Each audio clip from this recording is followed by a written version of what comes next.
ចាជាដំបូងនាងខ្ញុំសូមគោរពជម្រាបសួរកាន់លោកគ្រូអ្នកគ្រូនិងសួស្តីទៅកាន់បងប្អូនសិស្សានុសិស្សដែលរៀនថ្នាក់ទី11ទាំងអស់គ្នានាងខ្ញុំឈ្មោះសួងសុនិចថ្ងៃនេះនាងខ្ញុំនឹងលើកយកការពិសោធន៍មួយយកមកពិសោធន៍បង្ហាញទៅកាន់លោកគ្រូអ្នកគ្រូនិងសិស្សានុសិស្សទាំងអស់គ្នាដែលពិសោធន៍នេះគឺស្ថិតនៅក្នុងជំពូកទី3មេរៀនទី5អគ្គិសនីវិភាគចាដោយដែលបងប្អូនបានសិក្សារួចមកហើយថាអគ្គិសនីវិភាគគឺជាលំនាំដែលប្រើប្រាស់ថាមពលអគ្គិសនីដើម្បីធ្វើឲ្យបដកម្មគីមីមួយកើតឡើងអញ្ចឹងនៅថ្ងៃនេះដែរនាងខ្ញុំនឹងលើកយកប្រធានបទមួយគឺការធ្វើអគ្គិសនីវិភាគទឹកនៅក្នុងសូលូស្យូងបាសដោយប្រើអេឡិចត្រូតកាបូនក្រាហ្វីតហើយនៅក្នុងការពិសោធន៍នេះដែរគឺមានគោលបំណងដើម្បីបកស្រាយអំពីដំណើរការរបស់អគ្គិសនីវិភាគទឹកនៅក្នុងសូលូស្យូងបាសបានត្រឹមត្រូវតាមរយៈការធ្វើពិសោធន៍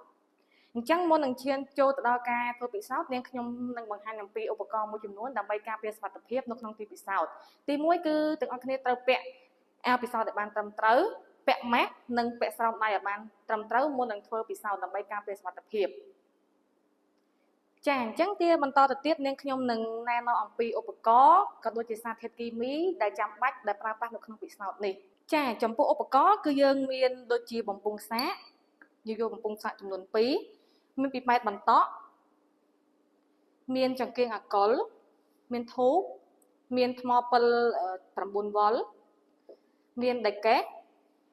មានផើងវិភាគហើយនឹងខ្សែចម្លងដែលមានរង្គៀប2ចំនួន2ហើយចំពោះសារធាតុគីមីគឺនឹងខ្ញុំមានសូលូស្យូងប៉ូតាស្យូមអ៊ីដ្រូស៊ីតដែលមានកំហាប់ 1m ចំណុះ500មីលីលីត្រចាឥឡូវយើងឈានចូលទៅដល់ដំណើរការពិសោធន៍ជាដំបូងយើងត្រូវចាក់សូលូស្យូងប៉ូតាស្យូមអ៊ីដ្រូស៊ីតនេះចូលទៅក្នុងផើងវិភាគទាំងអស់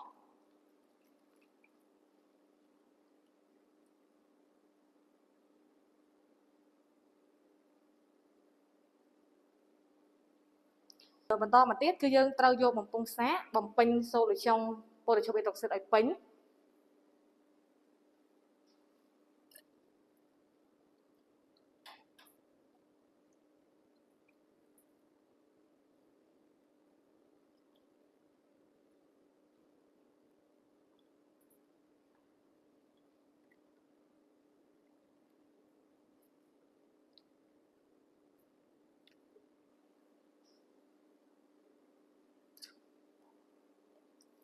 ចារួចកាប់វាចូលទៅលើអេឡិចត្រូត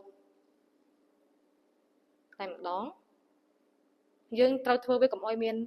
ខ្យល់ចូលអញ្ចឹងយើងឃើញបែបនេះមានន័យថាវាអត់មានខ្យល់ចូលទេនៅក្នុងសូលចុងរបស់យើងហើយយើងបន្តដាក់បំពង់សាកមួយទៀតឲ្យធ្វើលំនាំដូចគ្នាដែរ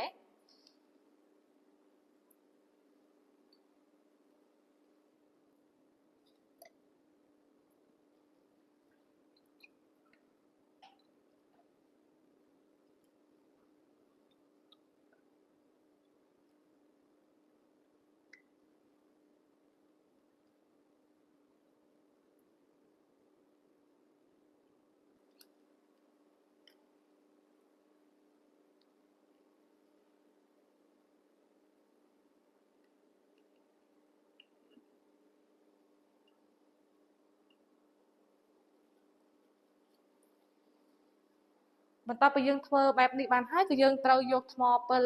ចំនួន9វ៉ុលតភ្ជាប់ជាមួយនឹងខ្សែចម្លងរបស់យើងដោយពោលដកគឺយើងចាប់ជាមួយនឹងពោលដកពោលបូកយើងចាប់ជាមួយនឹងពោលបូក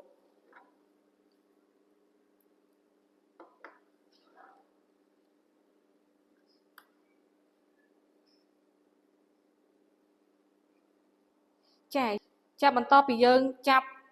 ជាមួយនឹងថ្មពិលហើយគឺយើងសង្កេតឃើញទៅលើអេឡិចត្រូតនីមួយគឺមានពពុះកើតឡើងមានន័យថាអគ្គិសនីវិភាគកំពុងតែដំណើរការអញ្ចឹងយើងទុកឲ្យដំណើរការបែបនេះរយៈពេល5នាទី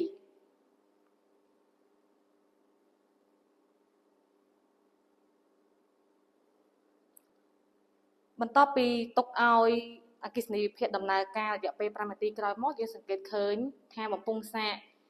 ទី1នេះគឺវាមានឧស្ម័នច្រើនជាងបំពង់សាកទី2នេះ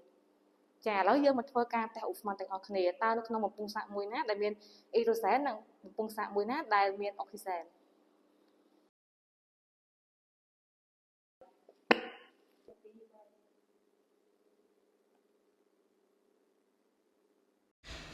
ក្រោយអំពីការធ្វើតាក់ឧស្ម័នរូបយកហើយយើងសង្កេតឃើញថានៅក្នុងបំពង់សាកទី1គឺឧស្ម័នបានបន្លឺសំឡេងប៉ាប់ដែលជាវត្តមានរបស់អ៊ីត្រូសែនហើយនៅក្នុងបំពង់សាកទី2គឺ